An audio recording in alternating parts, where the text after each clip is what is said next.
Good morning students. Today our topic is class 12th political science part number 1st chapter number 3rd नियोजित विकास की रणनीति। इस chapter में आज हम टॉपिक करने वाले हैं नियोजन का अर्थ। नियोजन का अर्थ बताएंगे, फिर उसका महत्व बताएंगे। महत्व के कुछ यहाँ पे हमने सब पॉइंट डाल रखे हैं, ये हमारे सारे महत्व के पॉइंट है। उसके बाद हमारे उद्देश्य आएंगे, यानी कि भारत में इस प्रकार का नियोजन हम जो करते हैं तो उसका हमें क्या उद्देश्य है, किस उद्देश्य के माध्यम से करते हैं। तो सबसे पहले हम यहाँ पे नियोजन का अर्थ बताएंगे। तो नियोजन का अर्थ है किसी भी देश के सभी साधनों और शक्तियों द्वारा पूर्ण निश्चित अवधि के भीतर निर्धारित लक्ष्य और उद्देश्यों को प्राप्त करना नियोजन कहलाता है।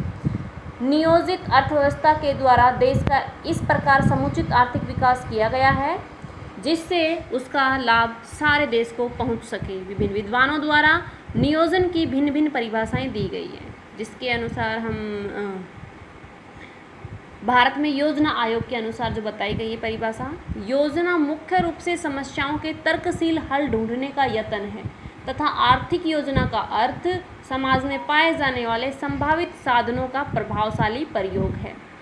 साइमन सिम्थबर्ग के अनुसार या थॉमसन के अनुसार योजना वह गतिविधि है जिसका संबंध भविष्य के सुझावों के मूल्यांकन तथा उन गतिविधियों से होता है जिसके द्वारा प्रस्तावों को प्राप्त किया जाता है। अब यहाँ पे आता है कि भारत में सामाजिक और आर्थिक विकास के लिए नियोजन की आवश्यकता क्यों होती है या इसका हमारे लिए महत्व क्या है। तो यहाँ पे हम करेंगे पॉइंट नंबर फर्स्ट जो दे रखा है, आर्थिक नियोजन अपनाने का हमारा जो मुख्य कारण है या उसका हमारे लिए जो महत्व है। तो फर्स्ट पॉइंट दे रखा है हमारा पिछड़ी हुई कृषि प्रणाली। तो भारत में स्वतंत्रता के समय देश की में कृषि अवस्था जो है वो बहुत ही खराब थी। खाने के लिए भी अनाज विदेशों से मंगवाना पड़ता था। खाद्य वस्तुओं में से आत्मनिर्भर लाने के लिए नियोजन बहुत आवश्यक थी। रोजगार पॉइंट नंबर 2 है, स्वतंत्रता प्राप्ति के समय भारत में बहुत बेरोजगारी थी। लोगों को रोजगार दिलाने के लिए एक ओर तो बड़े उद्योगों को लगाना आवश्यक था, दूसरी ओर लघु उद्योगों के लिए आर्थिक सहायता देकर लोगों को रोजगार दिलाना था। पॉइंट नंबर 3 औद्योगिकरण। भारत में उद्योग भी पिछड़े हुए थे। लोगों की आवश्यकताओं को पूरा करने के लिए उद्योगों को लगाने से पहले चल रहे उद्योगों में सुधार करने के लिए भी नियोजन आवश्यक है। पॉइंट नंबर 4 शिक्षा। उद्योगों के संचालन के लिए तकनीकी कर्मचारी या वित्त प्रशासक मिल सके, इसके लिए शिक्षा के क्षेत्र में कार्य करना आवश्यक था। भारत के छोटे या बड़े स्तर की अनेक संस्थाएं स्थापित करने की आवश्यकता थी जिससे विद्यार्थी इंजीनियरिंग, डॉक्टर या अन्य अवस्थाओं को शिक्षा प्राप्त करके उनको चला सके। नेक्स्ट है दे रखा हमारा आर्थिक संकट में उपयोगी। भारत में स्वतंत्रता प्राप्ति के समय से ही भारत में आर्थिक संकट बना हुआ था जिससे वर्तमान समय में भी भयंकर रूप धारण कर लिया। नियोजन द्वारा ही देश की उपस्थित आर्थिक समस्याओं को सुलझाया जा सकता था। तो इसलिए नियोजन होता है कि किसी भी कार्य को करने से पहले उसकी प्लानिंग कर लेना। तो ये प्लानिंग हर काम में जिसमें हमारी व्यवस्था ठीक नहीं थी उनमें सुधार करने के लिए इस प्रकार की प्लानिंग की गई और फिर उनमें सुधार किया गया था ताकि उस क्षेत्र का विकास हो सके। अब आता हमारा इसका उद्देश्य क्या है कि भारत में आर्थिक नियोजन को अपनाने के मुख्य उद्देश्य। पॉइंट नंबर फर्स्ट होगा राष्ट्रीय आय में वृद्धि। नियोजन का मुख्य उद्देश्य राष्ट्रीय आय में वृद्धि करना है। इस उद्देश्य से योजनाओं में राष्ट्रीय आय की वार्षिक वृद्धि दर को लक्ष्य निश्चित किया गया, जैसे कि 10वीं पंचवर्षीय योजना में 8% का लक्ष्य निर्धारित किया गया था। नियोजन के कारण ही पंचवर्षीय योजनाओं से 11वीं योजनाओं तक का राष्ट्रीय आय में वृद्धि लक्ष्यों के 3 गुना में वृद्धि हुई थी। पॉइंट नंबर 2 दे रखा है, इसका उद्देश्य रोजगार अवसरों में वृद्धि प्रदान करना कि जब लोगों को शिक्षित किया जाएगा तो वे रोजगार प्राप्त करने में सक्षम होंगे और उनके लिए हमें रोजगार जैसे उद्योगों में बढ़ोतरी करना, छोटे लेवल के उद्योगों को बड़े लेवल में परिवर्तित करना, ये सब उसी प्रकार से हम कर पाएंगे तो वहाँ पे रोजगार बढ़ जाएंगे। समाजवादी ढंग से समाज की स्थापना करना। नियोजन का उद्देश्य देश में समाजवादी ढंग से उसकी स्थापना करना है। वह समाज के सामाजिक न्याय पर आधारित होता है। ये समाज शोषण रहित सिद्धांतों पर आधारित होता है जिसमें लोगों की न्यूनतम आवश्यकता की पूर्ति की जाती है। निर्धनता दूर करना। पॉइंट नंबर 4 है हमारा 5वीं योजना का प्रमुख लक्ष्य जो था वो गरीबी हटाओ था। इसीलिए देश में न्यूनतम आवश्यकताओं कार्यक्रम पर जोर दिया गया ताकि गरीब लोगों की आय में वृद्धि हो सके और न्यूनतम आवश्यकताएं को पूरा किया जा सके। पॉइंट नंबर 5 है आत्मनिर्भरता की प्राप्ति। आर्थिक नियोजन का एक अन्य महत्वपूर्ण उद्देश्य है आत्मनिर्भरता। तीसरी योजना के बाद इस उद्देश्य पर विशेष बल दिया गया। आत्मनिर्भरता का अभिप्राय यह है कि हम घरेलू मांग की पूर्ति घरेलू उत्पादन में वृद्धि द्वारा करें। यदि हमें आयात करना भी है तो इसका भुगतान निर्यात द्वारा ही करेंगे। पॉइंट नंबर 6 था हमारी आर्थिक असमानता में कमी।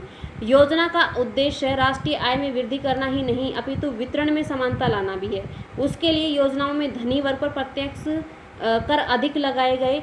ये कर प्रगतिशील दर से लगाए जाते हैं ताकि धनी अधिक धनी और निर्धन अधिक निर्धन न बन सके, आर्थिक समानता उत्पन्न की जा सके। नेक्स्ट पॉइंट दे रखा हमारी आर्थिक स्थिरता, विज्ञापन व तकनीकी विकास, विभिन्न क्षेत्रों का आधुनिकीकरण, क्षेत्रीय असमानताओं की कमी, शांति व्यवस्था की स्थापना।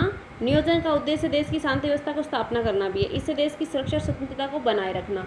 जनसंख्या पर नियंत्रण, योजना का उद्देश्य जनसंख्या पर नियंत्रण करना भी है। जनसंख्या नियंत्रण द्वारा ही प्रति व्यक्ति आय में वृद्धि हो सकती है, देश का आर्थिक विकास हो सकता है।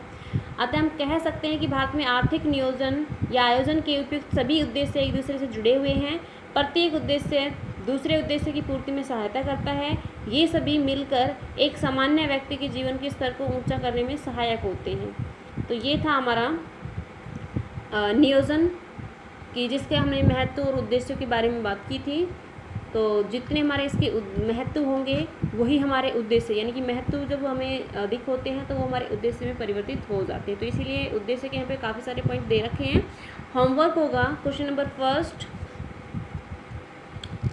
Write down question number first. नियोजन से आप क्या समझते हैं? विकसित योजना का क्या महत्व है? तो यहाँ पे महत्व के लिए मैंने ये 5 पॉइंट बताए हैं, आपको 5 एक्सप्लेन करने होंगे। Question number 2,